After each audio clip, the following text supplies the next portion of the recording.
Assalamualaikum warahmatullahi wabarakatuh. Bertemu lagi dengan saya di channel YouTube Kanda Data. Kali ini kita akan membahas mengenai bagaimana kita memahami koefisien regresi negatif. Apa artinya dan bagaimana interpretasinya? Cukup sering dari para mahasiswa dan subscriber Kanda Data menanyakan, Pak, hasil analisis saya kok negatif? Apakah itu tidak apa-apa? Ada lagi yang menanyakan, kok hasil koefisien estimasinya negatif? Apakah boleh? Itu banyak pertanyaan yang masih sering ditanyakan. Oleh karena itu, pada video ini saya akan membahas mengenai koefisien regresi yang bernilai negatif.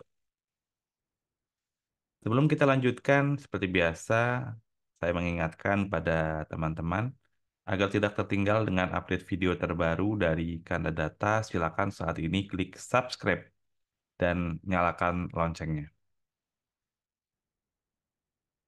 Jadi ini di latar belakangi tadi yang saya sampaikan bahwa dalam regresi linier itu hasil estimasi yang kita running, yang kita olah, itu bisa saja bernilai positif dan juga bisa bernilai negatif.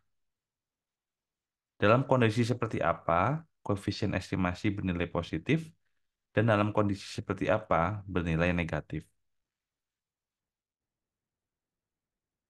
Lalu yang menjadi pertanyaan, saya rumuskan bahwa apa itu koefisien regresi negatif dan mengapa penting untuk dipahami? Tadi saya sampaikan bahwa muncul banyak pertanyaan yang menanyakan mengapa koefisien saya bernilai negatif, kenapa tidak positif? Kalau kita melihat rumus umumnya kan Y sama dengan B0 plus B1X1 plus B2X2 plus BN plus disturbance error. Ya, jadi kalau di tanda rumus tersebut tandanya positif. Nah, namun kalau kita rumuskan ke dalam hasil persamaan estimasi, kalau yang negatif bagaimana? Seperti itu. Sekali lagi, ini adalah kuncinya. Koefisien regresi ini adalah angka yang menunjukkan seberapa besar dan arah hubungan antar variabel independen dan dependen. Jadi kita melihat bagaimana pengaruh variabel bebas atau independen terhadap variabel terikat atau variabel dependen. Jadi arahnya bisa positif dan bisa negatif. Yang perlu dipahami di sini adalah bahwa koefisien regresi negatif itu boleh. Ya, sekali lagi, koefisien regresi negatif itu boleh. Jadi kita tidak harus memaksakan atau tidak harus hasil analisis kita menghasilkan koefisien bernilai positif. Namun yang harus dipahami adalah kita perlu memahami basic teorinya. Teori dasarnya seperti apa? Apakah positif atau negatif? Sesuai dengan teori. Kemudian kita lihat apakah hasil analisis kita itu sesuai teori atau tidak. Apalagi kalau kita melihat ternyata hasilnya tidak sesuai teori non signifikan. Nah, itu yang harus kita hati-hati dalam eh, menanggapi hal tersebut.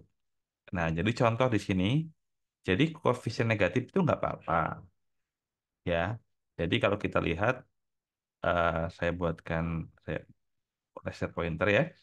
Jadi koefisien regresi negatif ini menunjukkan bahwa ketika variabel bebas meningkat, variabel terikatnya cenderung menurun atau diestimasikan menurun. Jadi berkebalikan. Jadi kalau tandanya negatif, artinya salah satu variabel independen kita naikkan, maka variabel dependennya akan menurun. Sebaliknya, kalau variabel independen menurun, maka variabel terikatnya atau variabel dependennya akan meningkat.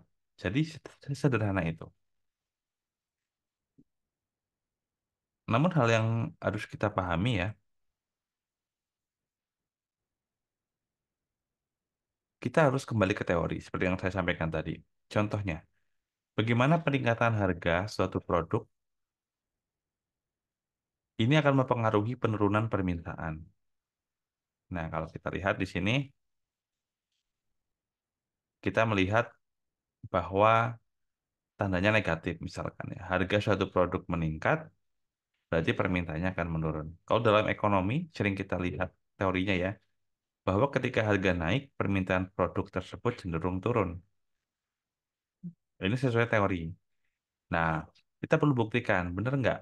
Gitu ya. Hasil analisis kita sesuai teori atau enggak? Nah, di sini bagaimana cara menginterpretasikan koefisien korelasi negatif? Jadi misalkan contoh, koefisien regresinya adalah min 0,5.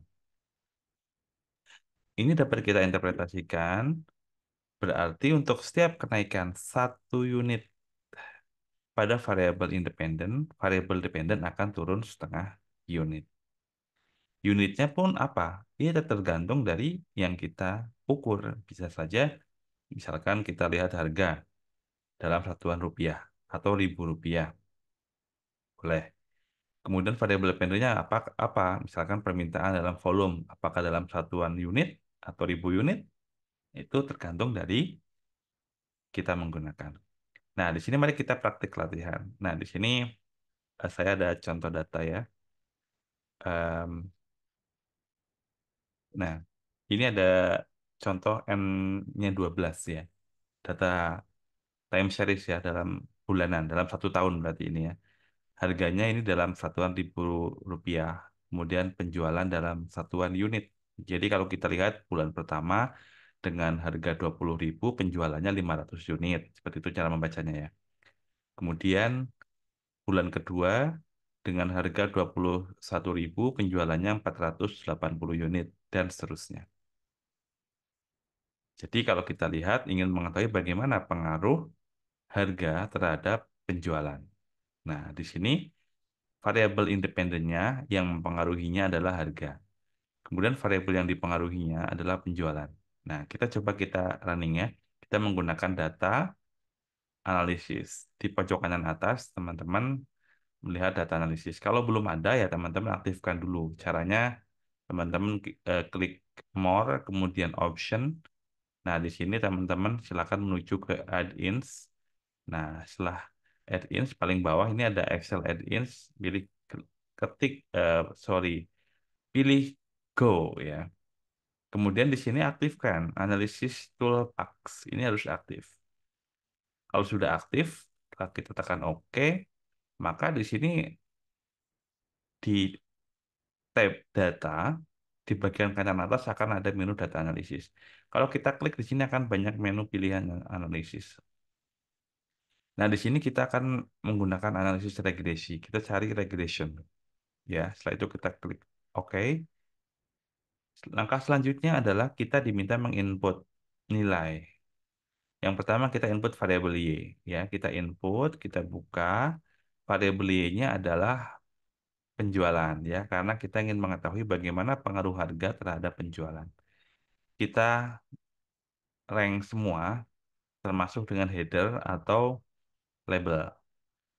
Dengan cara yang sama untuk variabel X juga kita lakukan. Kita input semua datanya, termasuk labelnya. Selanjutnya kita centang labels dan kita centang confidence level. Saya di sini menggunakan 95%. Kemudian untuk output akan saya simpan di sheet Excel yang sama, jadi saya pilih yang paling atas. Kemudian kita bisa memilih mau di mana bebas, mau simpan di mana. Saya akan simpan di sini. Kemudian kita tutup. Setelah yakin semua tahapan sudah oke, kita klik OK. Nah, di sini ini hasil output. Nah, kita melihat di sini. Untuk koefisien harga, ya, ini adalah min 8,47. Dengan p-value 2,2 min 0,8. Ini artinya 2,2 kali 10 pangkat min 8. Artinya 0,0000 sampai 8 kali baru ketemu 2,2. 22 ya. Artinya ini p-value-nya lebih kecil dari 1%. Ya, 5% kalau kita menggunakan tadi 5% berarti lebih kecil dari 5%. Ini T-statnya juga kita bisa bandingkan dengan T tabel ya. Kalau ini lebih besar berarti signifikan. Nah, kita melihat ternyata signifikan. Jadi kalau kita interpretasikan ya nggak apa-apa ya, karena ini adalah negatif. Sesuai dengan teori nggak? Kalau harga meningkat satu satuan, maka volume penjualan akan menurun 8,47 satuan dengan hasilnya signifikan. Atau kalau kita realnya misalkan seperti ini. Ini satuannya adalah dalam unit dan ribu rupiah. Kalau harga meningkat 1.000 rupiah, ya, maka penjualan unit diestimasikan akan menurun 8,4 unit atau 8 unit gitu ya. Kalau harga turun 1.000 rupiah, maka penjualan akan naik 8, sekitar 8 unit. Jadi seperti itu interpretasinya.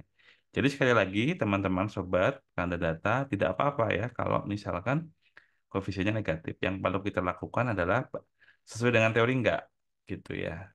Kemudian pastikan juga kita telah melakukan uji asumsi yang dipersyaratkan agar diperoleh base linear unbiased estimator ya, seperti contoh normalitas residual, kemudian non heteroskedastisitas ya, linearitas dan seterusnya. Oke, baik demikian video yang dapat Anda data sampaikan pada kesempatan ini. Semoga bermanfaat bagi rekan-rekan semuanya. Jika video ini bermanfaat, jangan ragu untuk like, subscribe, dan share pada teman Anda. Terima kasih, salam sehat selalu. Assalamualaikum warahmatullahi wabarakatuh.